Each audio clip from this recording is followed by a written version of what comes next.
Hello, I'm Miss Steele, and I have been pagan since 1980. I am the founder of Two Traditions, and I make weekly videos on how to help pagan people with mental health and navigating through their path. And I wish to let everyone know that I'm not a doctor, I'm not a psychiatrist, I'm not a therapist. I do have a certificate in peer support for mental health, but that's not why I do these videos. I am just sharing my life experience with you and hoping that it'll help somebody. But never, ever take my advice over those of your doctors. So this is what I would call my emotions and the element series. And I'm going to start with anger. Why I'm starting with anger? Because it can be associated with loneliness, which is what I am a pagan coach for. Loneliness and feeling unworthy. Now, there are several therapy techniques to control negative emotions or thoughts. Cognitive behavioral therapy is great, but do whatever it takes for you to understand you.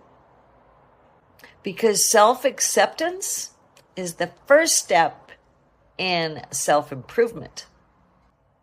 So, do you or someone you love have an anger problem?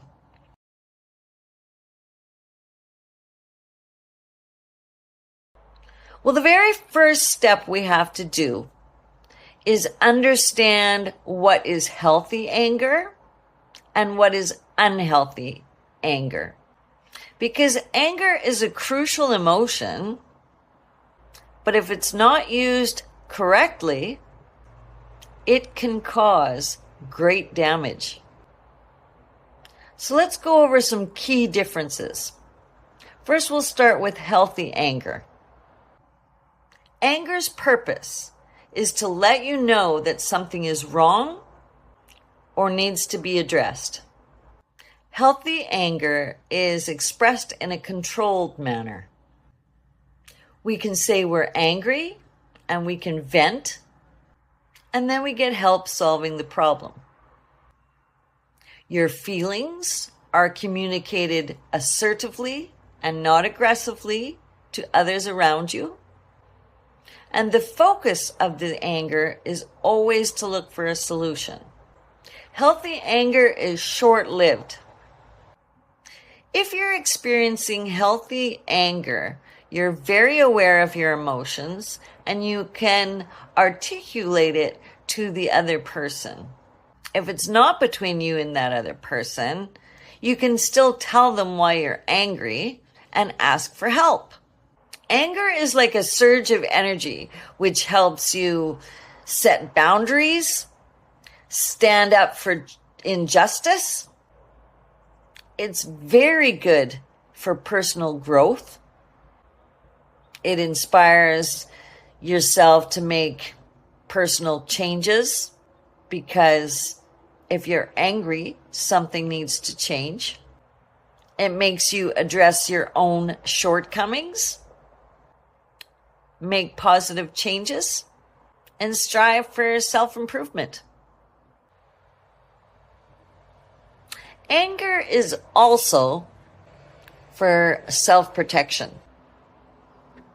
It acts as a sort of defense mechanism, signaling a potential threat.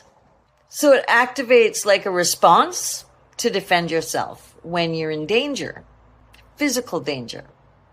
Healthy anger helps fuel problem-solving abilities. It enables individuals to confront challenges or obstacles that come in their path and find solutions for these obstacles. So when you get angry at someone, They've crossed something that you need to put a boundary in place for. And perhaps you didn't know that you needed a boundary until you got angry at whatever the situation was.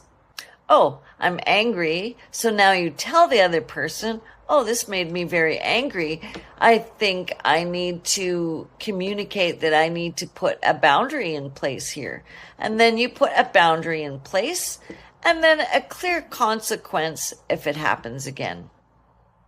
Those are all healthy anger responses.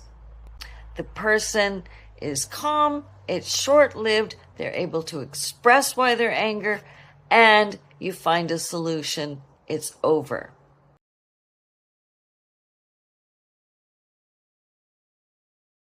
Now, let's get to the unhealthy anger.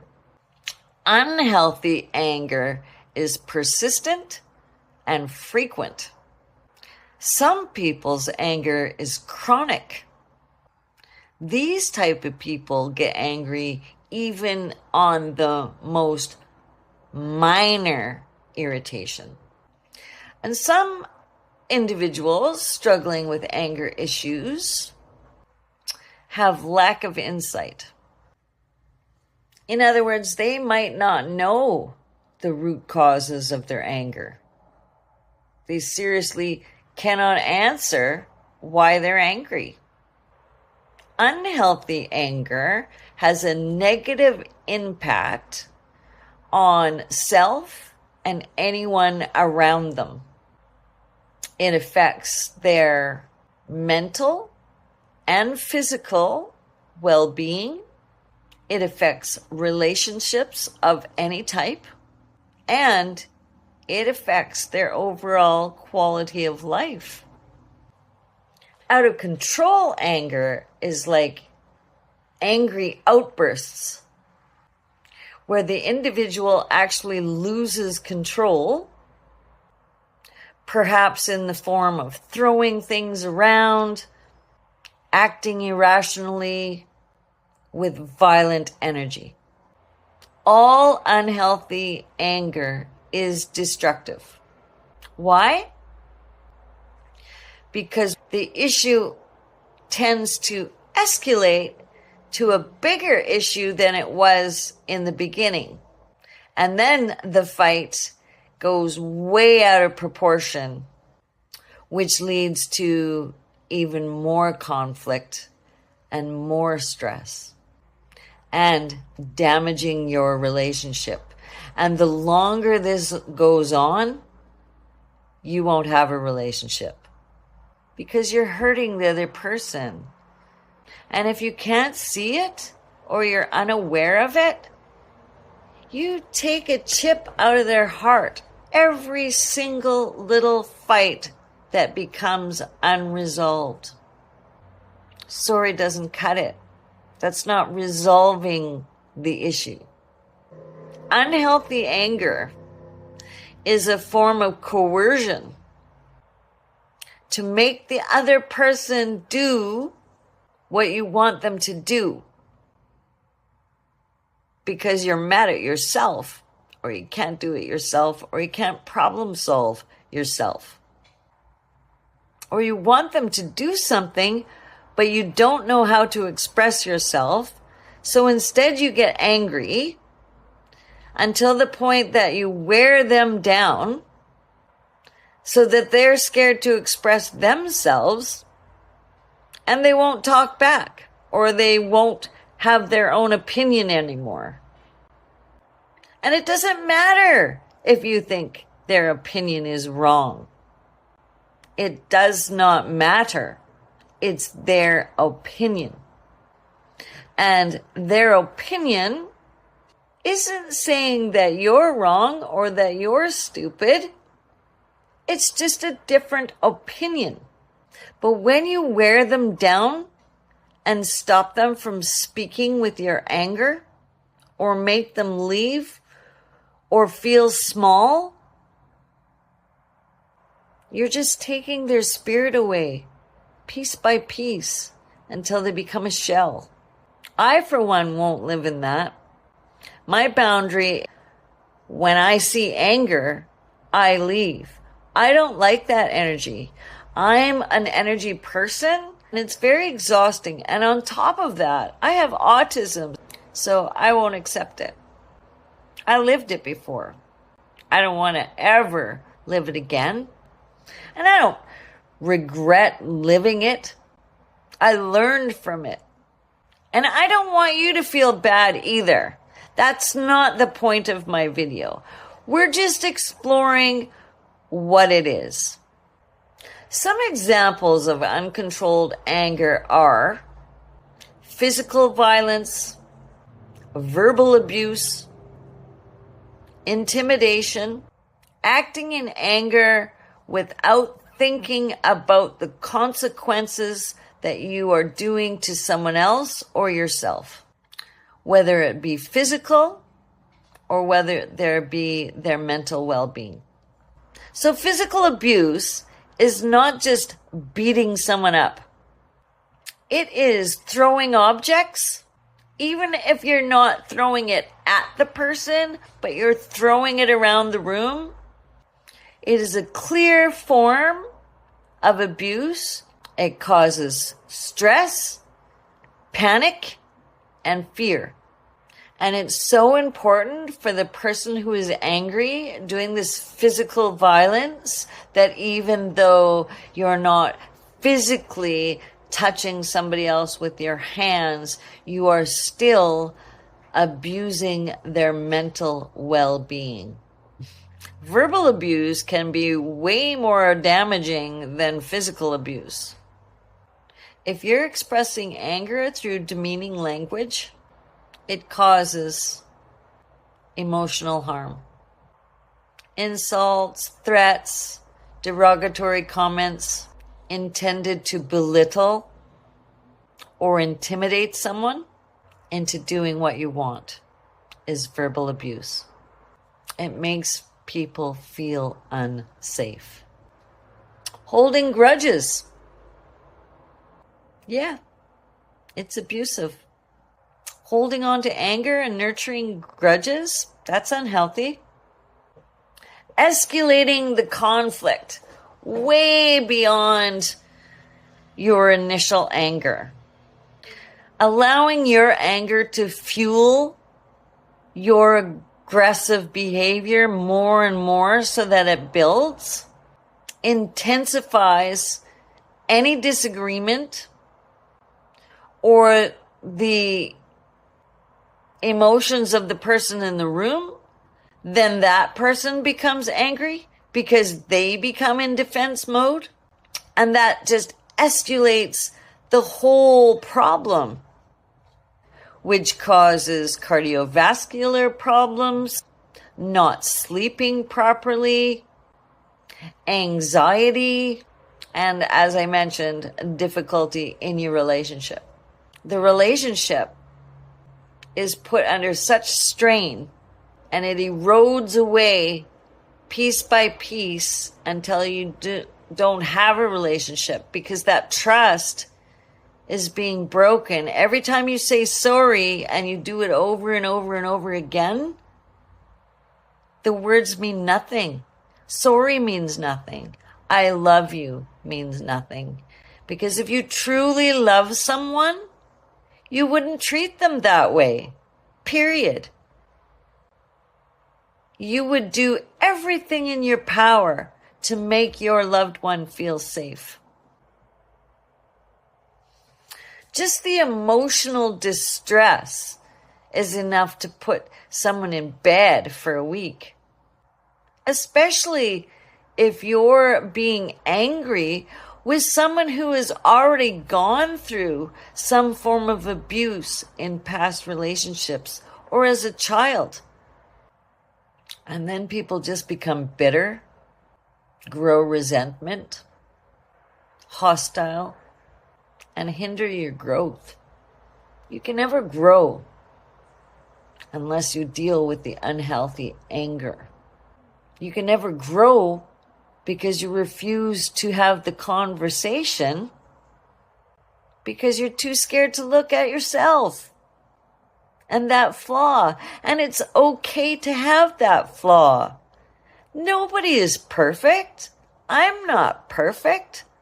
But as long as we're working on ourselves, that's what matters. As long as we're actually taking the steps and not just repeating something.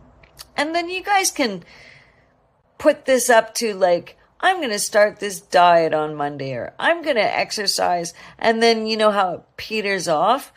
We all do it. So like, what I want to do is change your mindset so that doesn't happen again. And you know what? You cannot change anything without putting an actual plan and goals into place.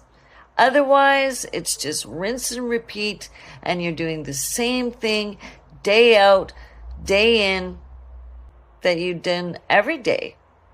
Or you might try it for a few days, and then you just go back to your old ways.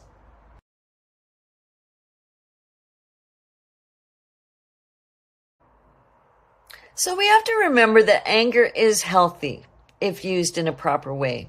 Understanding the roots of where your particular anger came from is so crucial in stopping your particular anger problem. And yes, everyone who has unhealthy anger doesn't necessarily get it from the same thing. So let's explore the different root causes that might have caused your anger. There are many causes that I could find that causes unhealthy anger. Number 1, past trauma or abuse. Number 2 is unmet needs. Now, they're not necessarily the same as past trauma or abuse, though the two can be related. Number 3, frustration and stress. Ongoing stress or frustration at work or at home, especially if unresolved, can manifest as anger. 4, mental health conditions. Conditions like depression, anxiety, or PTSD can contribute to heightened irritability and anger. Number 5, unworthy. When you feel unworthy, this can also manifest as unhealthy anger. There is an internal conflict going on. 6, biological factors. Hormonal imbalances or neurological conditions. I know boxers can get anger problems, being hit in the head too many times, but that is something you'll have to go to a special clinic to find out. Feelings of isolation, the need for connection. Dealing with loneliness is a thing that I help people with. This can reduce feelings of anger because the person starts to become more understood, listened to, seen, because loneliness is a lack of perceived, meaningful connections. It is not being alone without a partner, as some people seem to think it is. So the more someone is alone, the more it becomes a vicious cycle. The more angry they get, and the more negative thoughts they get. I've been through this. And they're so important for our well-being to feel part of something. Humans are tribal, period. 9, psychological effects. Because anger acts as our defense mechanism to cover up the pain that we're actually feeling. It feels like overwhelm. Part of that is pain, behavioral impact. Now, this can also cause someone to socially withdraw. A person who feels lonely or has anger issues or feels unworthy can just withdraw. They're not comfortable around many people. And when they do withdraw and they spend time alone, this builds the frustration and the anger because of the pain, because not being seen by your spouse, living a lonely life, living as a roommate. You go to work, you go home. I know, I've been there. I never had an anger problem, but I socially withdrew. I have lived with people who have had anger problems and learnt that they are drawn to people like me, people that they could control. However, I recognize this now and I've set boundaries because I won't live like that again. And I work on myself every day. So I'm not perfect. Nobody is. What's important is that we know ourselves and work on ourselves. But the bottom line is persistent anger is going to repel those good relationships and the things that are good in your life away from you. And you will again be hurt and lonely and feel like nobody gets you. I don't want you to feel that way. So in our next section in part 2, I'm going to talk more in depth about these 9 things and see which one you can find yourself in. And then we're going to talk about how we can heal from this. I'll see you in the next video. I love you. You are important. You have something to say. I got you. And don't ever give up on yourself. Oh my God, there is somebody out there that just is waiting for you. There's a whole group of friends that is perfect for you. You are the only one on this whole earth and universe that has come here to do your purpose. And you're the only one with that prescription. I can't wear your glasses. You can't wear mine because we have different paths. But if I can help you on your path, that's my goal. Thank you and have a great day.